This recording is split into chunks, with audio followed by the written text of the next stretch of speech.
యావత్ ప్రపంచం ప్రస్తుతం యుద్ధాలతో విసిగి వేసారిపోతోంది. ఒకవైపు రష్యా ఉక్రెయిన్ యుద్ధం ఏళ్ల తరబడి కొనసాగుతోంది. మరోవైపు ఇజ్రాయెల్ పాలస్తీన్ల యుద్ధం 2 ఏళ్ల పాటు కొనసాగి ముగిసింది. ప్రస్తుతం కాల్పుల ఒప్పందం కొనసాగుతోంది. శాశ్వత శాంతి ఒప్పందానికి ప్రపంచంలోని పలు దేశాలకు చెందిన నాయకులను బోర్డులో నియమిస్తున్నారు ట్రంప్. ఇటు మోదీతో పాటు అటు పుతిన్కు ఆహ్వానం పలకటం యూరోపియన్ నాయకుల్ని ఆశ్చర్యానికి గురిచేసింది. ఇక ఇరాన్లో యావత్ దేశ ప్రజలు ప్రభుత్వానికి వ్యతిరేకంగా రోడ్డెక్కి నిరసన తెలియజేస్తున్నారు. ప్రజలను పెట్టులా కాల్చి చంపుతోంది ఖమేనీ సర్కార్. ఇక తాజాగా డెన్మార్క్ భూభాగంలో ఉన్న గ్రీన్లాండ్ ద్వీపాన్ని కబ్జా చేయాలనుకుంటున్నాడు ట్రంప్. బలవంతంగా ఆక్రమించుకోవడానికి సైనికులను పంపాడు.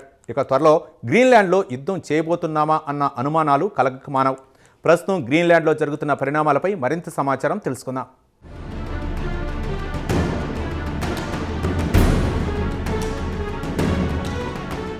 అమెరికా ప్రెసిడెంట్ డొనాల్డ్ ట్రంప్ ప్రస్తుతం డెన్మార్క్కు చెందిన గ్రీన్లాండ్ ద్వీపాన్ని ఆక్రమిస్తానని గత కొన్ని రోజుల నుంచి హుంకరిస్తున్నాడు. యూరోపియన్ యూనియన్ దేశాల అభ్యంతరాలు బేఖాతరు చేస్తున్నాడు. తన దేశ ప్రయోజనాల కోసం తాను గ్రీన్లాండ్ను ఆక్రమించుకోవాల్సిందేనని పట్టుబడుతున్నాడు. లేదంటే రష్యా, చైనాల్లో ఏదో ఒక దేశం ఆక్రమిస్తుంది కాబట్టి దానికంటే ముందు తాను ఆక్రమించుకోవడం మేలని తన చర్యను సమర్థించుకుంటున్నారు. ట్రంప్ గ్రీన్లాండ్లో ఉన్న ప్రకృతి వనరులను దోచుకోవడానికి పెద్ద ప్లానే వేశాడు. గత కొన్ని రోజుల నుంచి కొనసాగుతున్న వాద ప్రతివాదనల తర్వాత ట్రంప్ ఎక్కడా తగ్గకుండా గ్రీన్లాండ్ను ఆక్రమించుకోవడానికి ఒక ఎయిర్ క్రాఫ్ట్ నిండా సైనికులను పంపాడు. నార్త్ అమెరికన్ ఏరోస్పేస్ డిఫెన్స్ కమాండ్కు చెందిన ఎయిర్ క్రాఫ్ట్ నిండా సైనికులను పంపించాడు. దీంతో గ్రీన్లాండ్లో తీవ్ర ఉద్రిక్తకరమైన పరిస్థితులు నెలకొన్నాయి. ట్రంప్ సెమీ అటానస్ అంటే పాక్షిక స్వయం ప్రతిపత్తి కలిగిన డానిష్ భూభాగాన్ని స్వాధీనం చేసుకునేందుకు శరవేగంగా పావులు కదుపుతున్నాడని తెలుస్తోంది.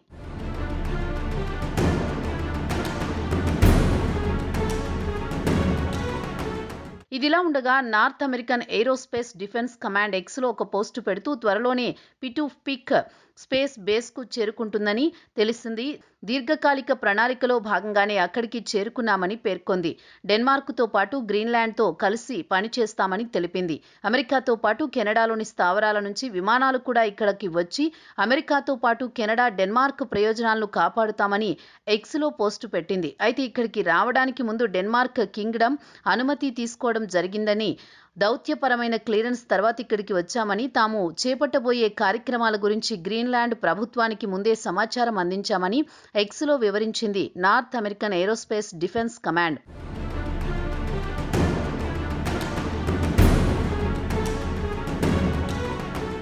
అమెరికాలో పెద్ద సంఖ్యలో సైనికులను గ్రీన్లాండ్కు పంపడంతో డెన్మార్క్ కూడా వెంటనే అదనపు బలగాలను గ్రీన్లాండ్కు పంపించింది. ఇక ట్రంప్ గత కొన్ని రోజుల నుంచి గ్రీన్లాండ్ను ఆక్రమిస్తానని బెదిరించడంతో యూరోపియన్ యూనియన్ దేశాలు అప్రమత్తమయ్యాయి. వెంటనే Germany, Sweden, France, Norway, Netherland, ఫిన్లాండ్ల నుండి పరిమిత సంఖ్యలో మిలిటరీని పంపించాయి. డెన్మార్క్ మిలిటరీతో కలిసి కవాతు నిర్వహిస్తున్నాయి.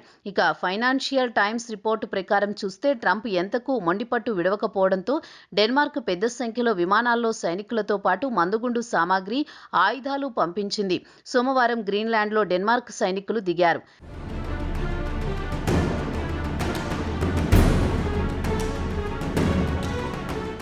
ఇక ట్రంప్ మాత్రం తాను చెప్పినట్లు వింటే సరే, లేదంటే భారీ మొత్తంలో టారిఫ్ బాదుతానని EU దేశాలకు అల్టిమేటం జారీ చేశారు. ట్రంప్ మరో డిమాండ్ విషయానికి వస్తే EU దేశాలు రక్షణ రంగం బడ్జెట్ పెంచాలంటున్నాడు. లేదంటే మీకు అమెరికా భద్రతను కల్పించదని తేల్చి చెప్పాడు.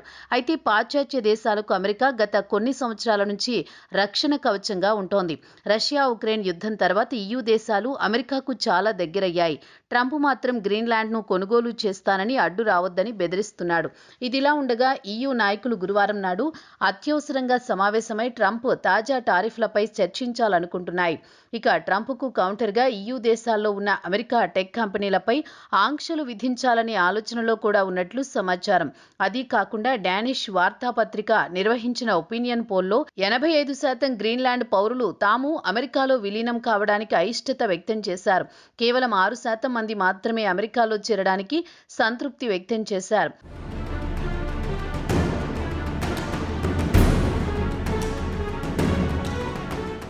నాటో చార్టర్ ఆర్టికల్ 5 ప్రకారం ఏదైనా దేశం నాటో కూటమిలోని ఒక దేశంపై దాడి చేస్తే అన్ని దేశాలపై దాడి చేసినట్లు భావించాల్సి వస్తుందని ఆర్టికల్ 5లో స్పష్టంగా ఉంది.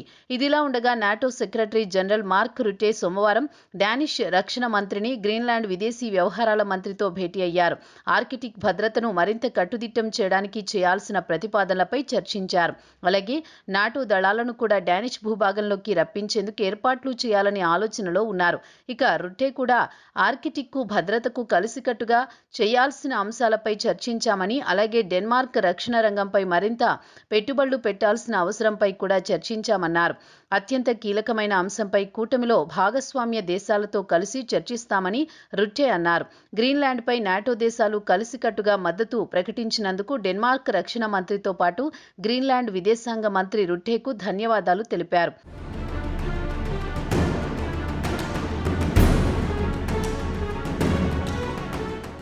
ఇక ట్రంప్ మాత్రం గ్రీన్లాండ్ను రష్యా లేదా చైనా టేకోవర్ చేసుకుంటుంది. ఆర్కిటిక్ ఐలాండ్లో చైనాతో పాటు రష్యా ఓడలు ఎక్కువగా సంచరిస్తున్నాయి. ఈ రెండు దేశాల వల్ల తమ దేశం భద్రత ప్రమాదంలో పడుతుందని ట్రంప్ వాదిస్తున్నాడు. గ్రీన్లాండ్ను కాపాడుకునే సత్తా యూరోపియన్ దేశాలకు లేదంటున్నాడు ట్రంప్. అమెరికా జాతీయ భద్రతకు గ్రీన్లాండ్ కావాల్సిందేనని గత శుక్రవారం ట్రంప్ తన సోషల్ మీడియా ఎక్స్లో పోస్టు పెట్టాడు. ఇక రష్యాతో పాటు చైనా కూడా ట్రంప్పై మండిపడుతున్నాయి. తమ పేరు చెప్పుకుని గ్రీన్లాండ్ను ఆక్రమించుకోవాలని కుట్రలు పన్నుతున్నాడని ధ్వజమెత్తాయి. క్రెమ్లిన్ అధికార ప్రతినిధి డిమిత్రీ పెస్కోవ్ ట్రంప్పై మండిపడుతూ అమెరికా చరిత్రలో కాదు, ప్రపంచ చరిత్రలో చరిత్రహీనుడిగా మిగిలిపోతావని శాపనార్థాలు పెట్టాడు. ఇక చైనా కూడా అంతర్జాతీయ చట్టాలను అమెరికా గౌరవించాలని చురకలంటించింది.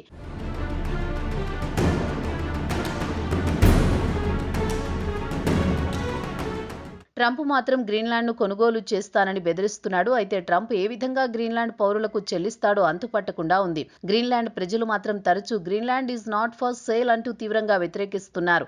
మరి ట్రంప్ తాజాగా గ్రీన్లాండ్కు యుద్ధ విమానాలు పంపడం, అదే సమయంలో యూరోపియన్ దేశాలు కూడా ముందు జాగ్రత్త చర్యగా పెద్ద సంఖ్యలో సైనికులను పంపడంతో ఆర్కిటిక్ ద్వీపంలో తీవ్ర ఉద్రిక్త పరిస్థితులు నెలకొన్నాయి. మరి ట్రంప్ ఎప్పుడు ట్రిగ్గర్ నొక్కుతాడు అన్న సస్పెన్స్ కొనసాగుతోంది. ట్రంప్ మొండికి పోతున్నాడన్న టాక్ దేశాల్లో బలంగా వినిపిస్తోంది.